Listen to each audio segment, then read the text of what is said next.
Billy, come over here. What's up, Mr. Thompson? Can I put some pants on before I come over there? No, leave your pants off. No pants equals better listening.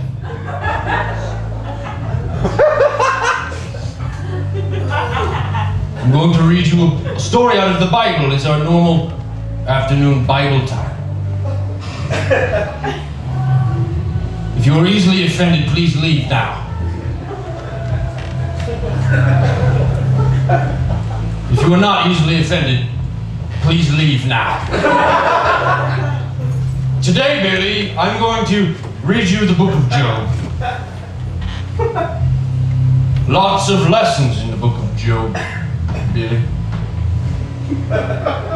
Job, the good man. Chapter 1.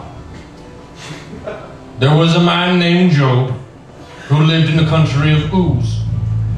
Ooze like when you shoot your ooze down my... No, not yet, Billy. Not yet. He was a good, honest man.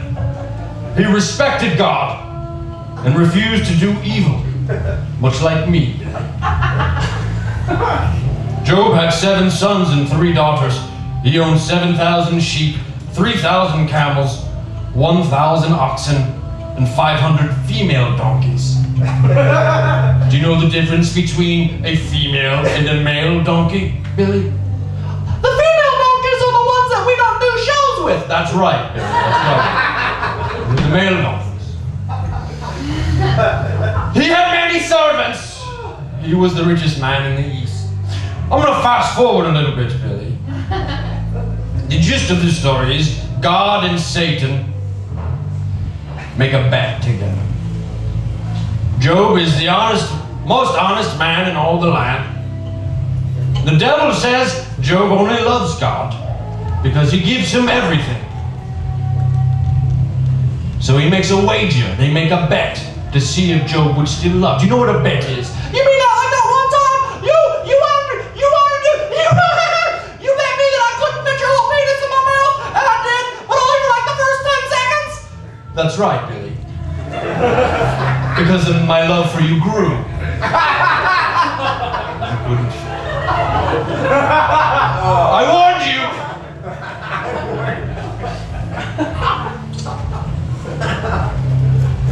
So Satan left the meeting with the Lord and gave Job painful sores all over his body, from the bottom of his feet to the top of his head. Job sat on the pile of ashes where he was mourning and used a piece of broken pottery to scrape his sores. That's chapter 2, verse 7 and on. Do you know what painful sores are, Billy? Oh, you've got painful sores on your penis and your anus area. Remember, because sometimes you scrape them with poker chips that we got in Vegas when you sold me to the Taiwanese mafia? That's right, Billy. You covered all of my losses that weekend. I thank you.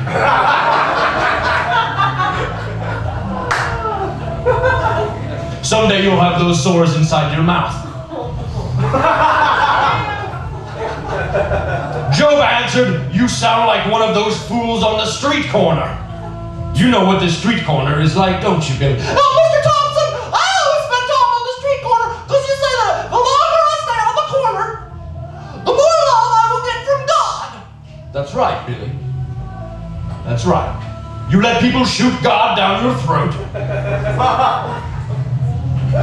Because that is what Jesus would do. That's right, Mr. Thompson. You told me, what would Jesus do? Would Jesus call the police like a little faggot pussy? Or would Jesus do what he was called?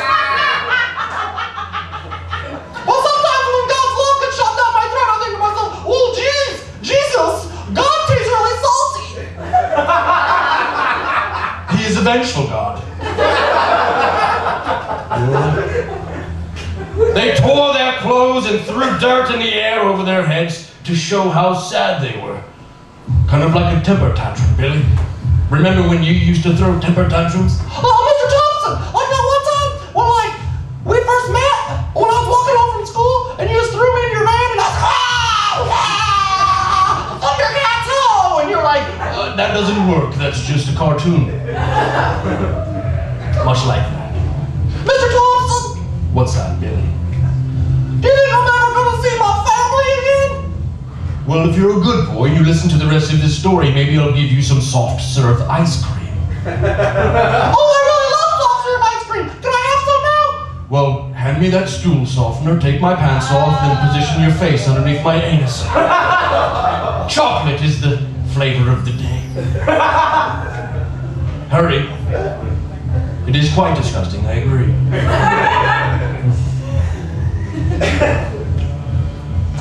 Now place that tube into my anus after you take my pants down. Shoot water from the fountain up and then it will come out faster. While you do that, I will finish reading from the book of Job. Job curses the day he was born. Then Job opened his mouth and cursed.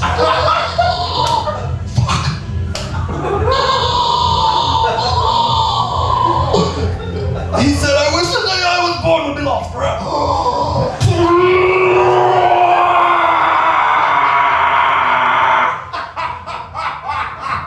$2 burritos, Billy. $2 burritos. Mr. Thompson, if hell does really exist, don't you think that this Job skit thing should have been funnier because we're going to have a place there? Come over here and sit on my lap. Let me get a chair.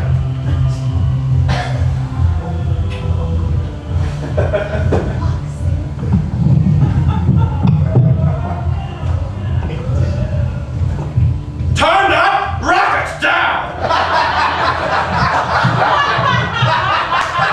In my yard!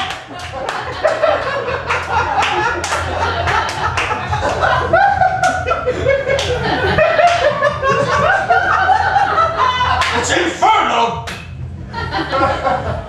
You don't have to hide, Billy. Come here. I wasn't that mad at you.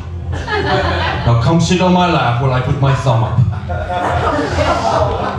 A thumb in your ass makes your ears wide open.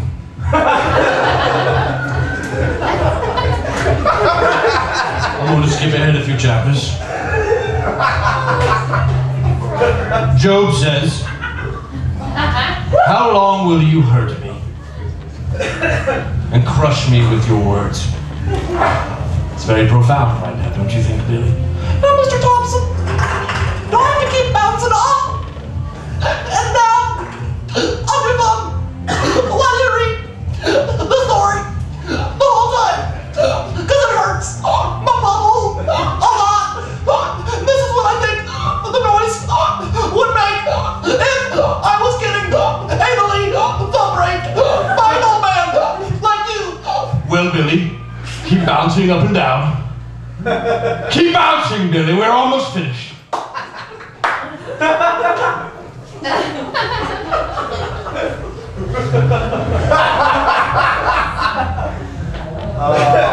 The wheels on the bus go round and round.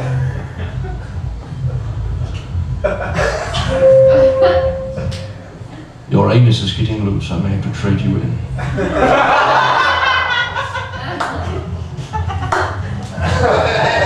Evil people enjoy success during their lives and then go to the grave without suffering. I think that pretty much sums up this whole skit, don't you think? Mr. Thompson, I have one more question. Do you think that after we die, and for me it's going to be a lot longer than you probably because you're like 67 and I'm like 9 years old. Do you think I'll have hair on my body before I do? Well, let's hope not, because then you'd be unfuckable. There's not really a way to get out of this skit with a big laugh anymore.